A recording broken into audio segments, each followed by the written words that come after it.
Good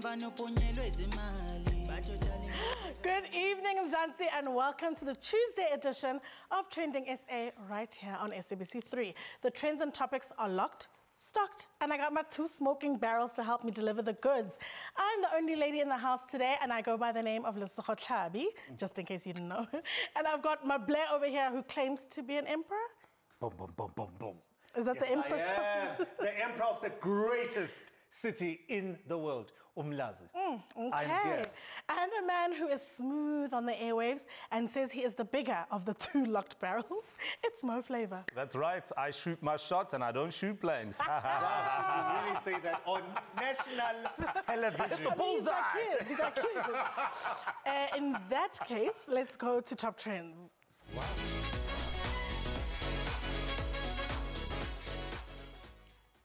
So, hashtag Serena was trending at #1 after the 23-time Grand Slam champion, Serena Williams, reached her 40th Grand Slam semi-final after beating Simona Halep in the Australian Open. It was the quarterfinal showdown. Now, she'll be facing Naomi Osaka in the much-anticipated semi-final showdown. I don't know who in the end is going to be suckering after a win. Oh, no. Wow.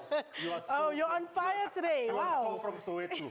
So basically, after Serena's win, Tweeps were already looking forward to the big semi-final against Osaka. Costeru had this to say: "Excuse me, but it's going to be hard to watch Serena versus Naomi Osaka in a semi-final of a US Open, especially now that it's Australian Open, especially now that Serena has been doing so well.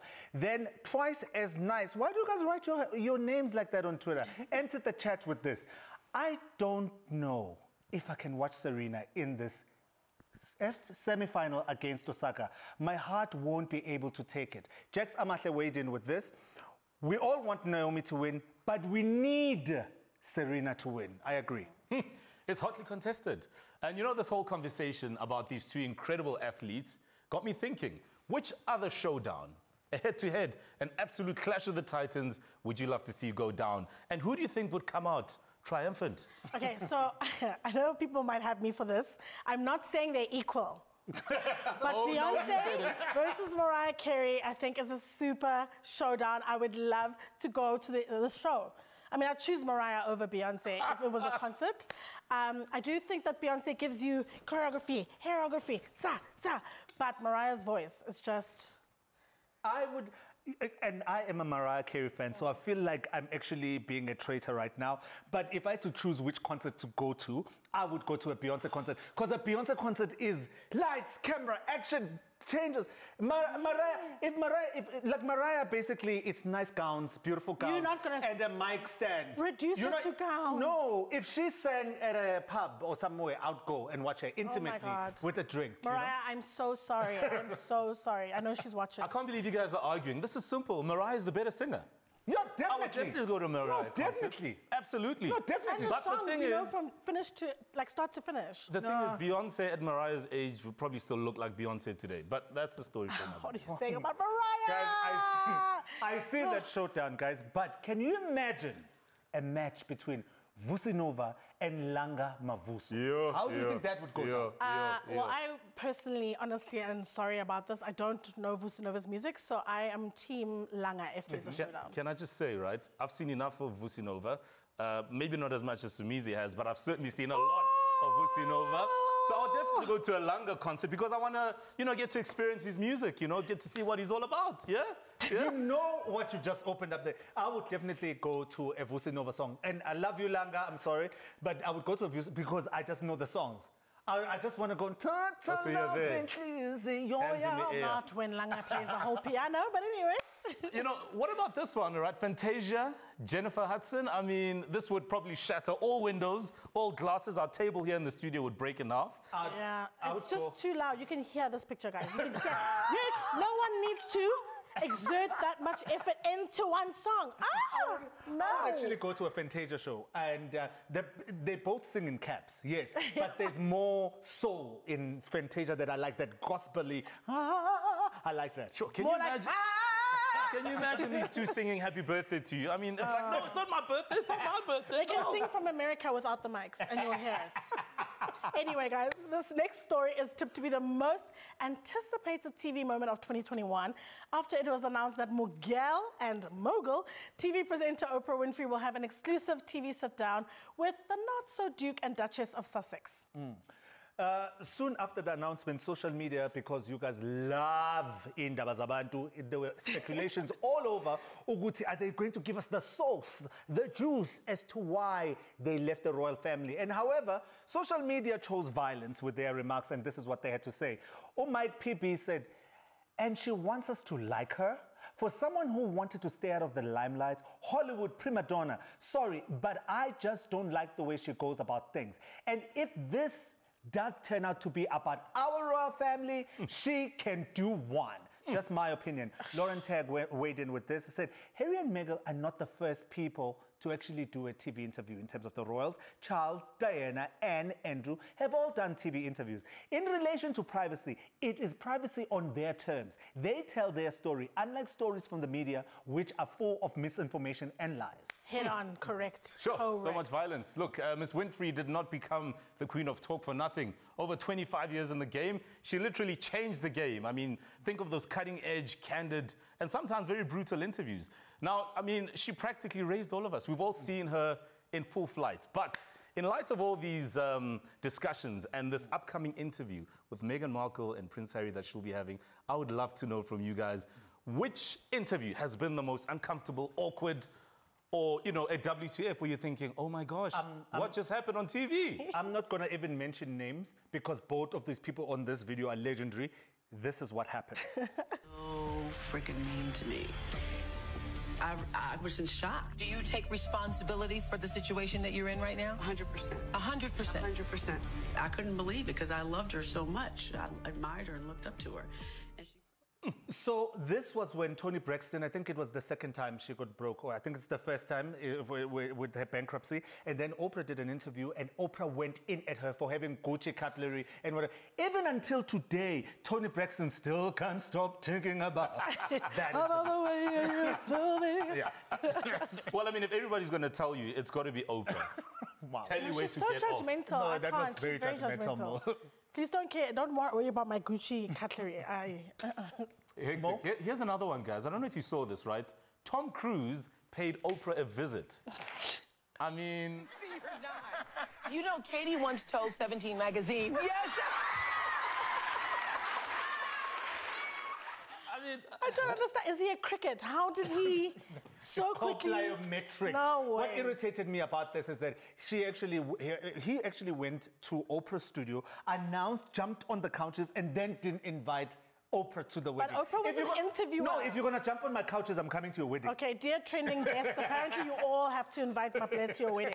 Anyway, for me personally, it wasn't an interview that happened on air, but Monique's brother, who molested her growing up, was invited by Oprah Winfrey, along with their parents, to basically give them a platform to defend themselves against the stuff that they did to her growing up. And Monique, plus there was the precious stuff, which please Google it because we don't have time, but she's really just been coming for Monique, blackballed her, along with Tyler Perry and the guy who made Precious.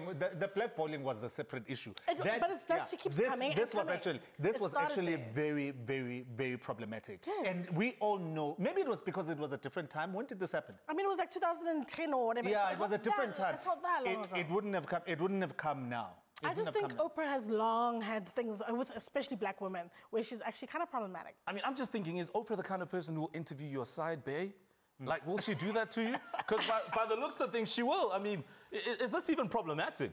Nobody's calling her out on this. Ask Bobby Brown. For me, I'm not going to say anything about Oprah. I've got ambitions to leave this show and go to America. So, Oprah, I love you. We still have more trends coming your way. And later, we're going to get into a conversation about consent and sex in our hashtag Flowers Not Fist segment, brought to you by our friends at Vodacom. Za on 3 will be back shortly.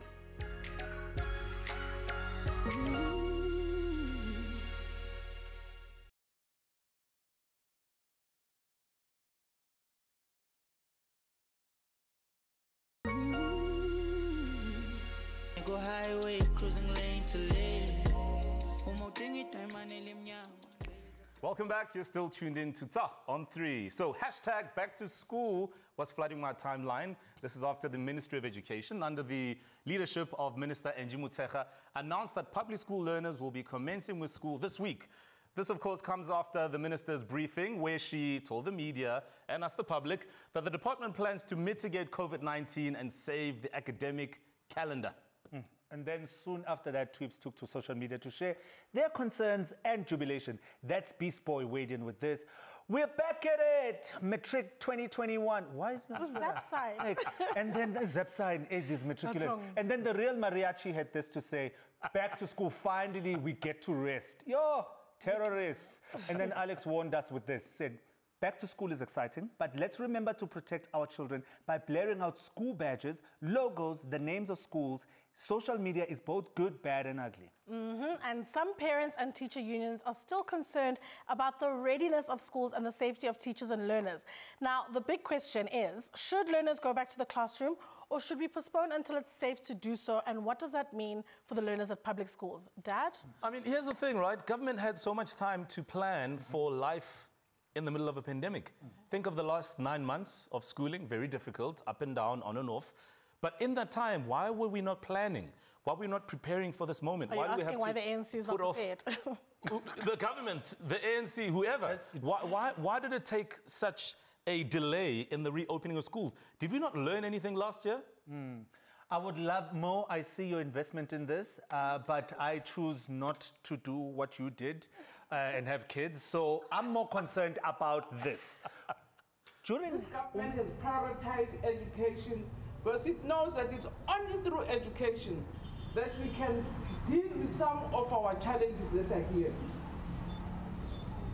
Because an educated man won't rape again.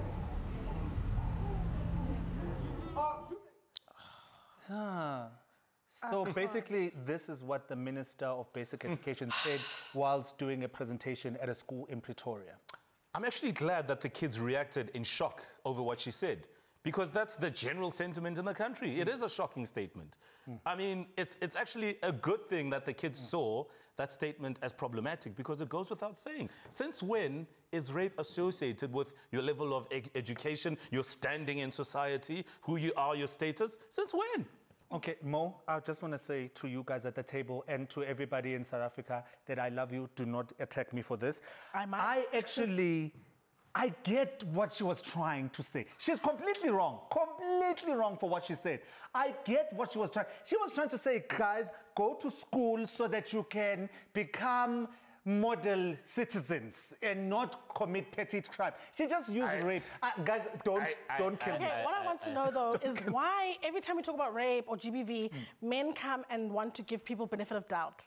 Like, you don't know. She said what she said, and also was there on a microphone. She also doubled down. When the kid said no, she was like, no, but like... No, she said, is it? She said, is it? She said, is it? She could have backtracked there. So I don't want us to interpret her words and then say, oh, ma'am, this is what she meant. Guys. She said what she said. It is super violent, super problematic, and I want more disciplinary action around this. It's too light. We hate violence. No, I do. Bang, bang. Anyway, moving on. Angie, we have been following the DJ Fresh and Euphonic alleged rape case that was brought up against them on the 11th of January this year. Let us do a quick recap. So, remember the allegations came via social media, and then a rape case was opened in Sunnyside, and they were both suspended from their radio gigs and then fired 6 days ago. And then today the pair is actually trending because the rape case against them has been dropped. I saw a tweet from Phil Mpella's timeline. It says, news, DJ Fresh and Euphonic case dismissed. The prosecutor in the rape allegation case against DJ Fresh and DJ Euphonic has dismissed the case on the basis that the allegations are without merit. The docket has been marked nolle prosequi. Yeah. So, guys, we've received a lot of mixed reactions on social media because every time someone mentions being assaulted by someone in a powerful position, then it really gets messy. For years, we had rumors about R. Kelly, but we could not accept it. And then it was our beloved Bill Cosby, and still some people refuse to actually believe it. Indeed, and we've seen a lot of people sharing their views on this matter. It's a very, very heated one. But let's check out some of the commentary on the Twitter streets. So we have, hi, Sukoka. right? If you're going to defend DJ Fresh and Euphonic, ask yourself why they always appear on rape allegations. I mean, you can't always be accused of the same thing over and over while you're innocent. It actually says a lot about you as their defense team. Another comment coming through from Bele Manyonya saying, when Java's rape case was thrown out by the NPA, many people celebrated, and there was never a question about our criminal justice system. Or is it because people had a problem with the victim? Now, the same NPA throughout this case with DJ Fresh and Euphonic, all of a sudden, the criminal justice system is being questioned. Another one, this one comes from Zwanele Ndichwa, saying, well, as for me, I'm not defending DJ Fresh and Euphonic. I'm against the motive that seeks to collapse a successful man when someone has nothing to do with their life. If you get raped, you know what to do when you are not a child. This is my reaction to that tweet, because whatever. But this is the problem for me with Angie Motshekga's statement that she made, is that when you see educated, powerful men, talented men, whatever it may be, suddenly it's impossible that they could be rapists. Suddenly it's just unseen. And that's why when someone comes and lays a charge or an accusation, it's unbelievable. And I think that's the problem with what she has said now, because it mirrors this situation now. So many of us women who know this kind of case, who know what it's like and takes to come out against powerful men like this and not be believed by the whole country or be gaslit or be harassed even further. And today, even one of the accused decided to harass her further. So I'm just, I can't believe this. Yeah, I mean, it is daunting for many victims. And one thing that also came out, and what we know so far in this particular case, is that the NPA said that there wasn't enough evidence brought to the fore for them to prosecute, for this case to go any further. Now, my question is, what sort of evidence is required, and what sort of evidence are they referring to? And if you're a victim, for instance, that has been raped 5, 10, 15, 20 years ago in South Africa, what options do you have in getting justice or even giving it a shot? Can you imagine another woman out there thinking, oh, maybe I was in this position, but now I'm too afraid because the NPA might just feel like there isn't enough evidence? That's actually what happened. I just want to talk to the viewers at home that actually don't, whenever these conversations come up, some people are not armed to actually understand what's going on. And I'm going to come out straight out.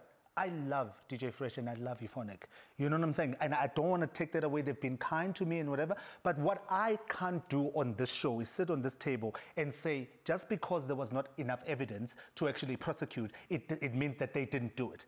It also doesn't mean that they did it.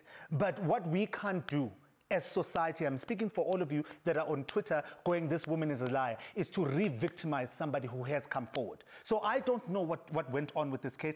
We can never know, especially after the NPA has thrown out the case. So this now is sitting in limbo. So I just encourage anyone that's out there, if you want to come forward, still to have the courage to actually come forward. Do not let this deter you. And don't let South African police deter you. Yes. On that note, we're going on a quick ad break, and when we come back, we have that all too important conversation about consent and sex in our hashtag Flowers Not Fists feature in partnerships with our BFFs there at Vodacom. You don't want to miss it. It's Sound 3.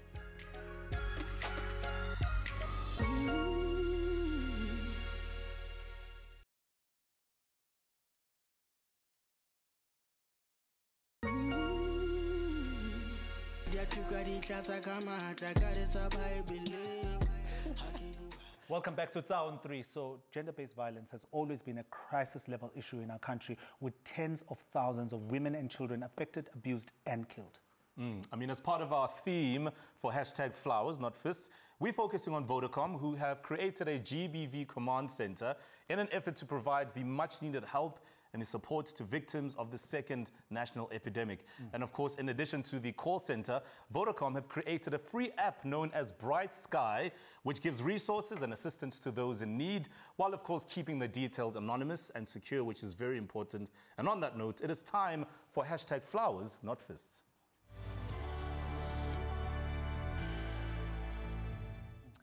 Now, today's hashtag Flowers Not Fists is a fact check about what sex looks like. While it might seem like we're talking about sex and consent more openly, the GBV stats and South African men would say otherwise, because evidently not everyone is all the way clued up. It goes beyond the difference between yes and no. Pop culture has made problematic sex encounters so normal that we as a society have blurred the lines. Take a look. Who does she think she is? That girl has tangled with the wrong man. No one says no to Gaston. I got Carol in the bedroom right now, passed out cold. Could violate her 10 different ways if I wanted to. Tell me more, tell me more. Did she put up a fight? Booze and girls equals, I don't know, do you? Yes, that's a definite yes. I knew it. I knew it. Oh, you knew what? You were totally sprung on me. Hello, don't you mean Ty? I knew it. I knew it when you kissed me. Second blow is a game, Elton. I know, isn't it? Stop it! Now, when it comes to sex, there are a number of sexual acts that might seem fine, but in actual fact, they're a big no-no and should not go unchecked.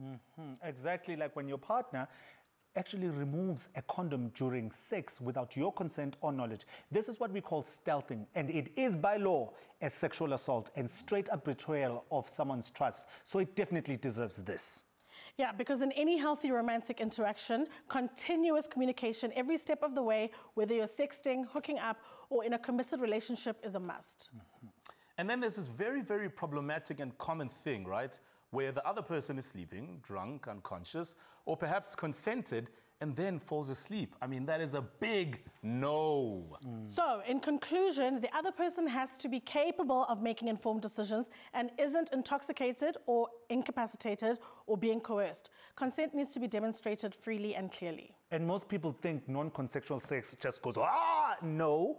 An act can be non-consensual when the other person continually pressures or guilt trips their sexual partner until they weigh them down. Guys, this is a total red light. Now, sex demands that each party respect the other person when they say no or are unsure about being intimate. That's healthy and gets a green light. So it is very important for us to remember that GBV is everyone's problem. So if you or maybe you know someone who's a victim of abuse, love them enough to do something about it. Encourage them to download the Bright Sky app. It's free from the App Store. And they can always contact the Vodacom GBV Command Center on 0800 428 428. It's available for you 24 hours, 7 days a week. Well, guys, thank you for such a beautiful show. And that's how we wrap up tonight's episode. Join us again tomorrow when we dish out more trends and topics for you. Did you guys enjoy the show? Sure. I did. I miss Lute. Miss Lute, I miss you. Oh, I miss you. I can't do it with just the two guys. Come back. And the GBV number is on the screen, guys. So go for it. Call for it. You can call the command center right now. Remember, it's right here on SABC3 where we help you escape the norm. Good night, everyone. Also, I'm kidding. I totally love you guys.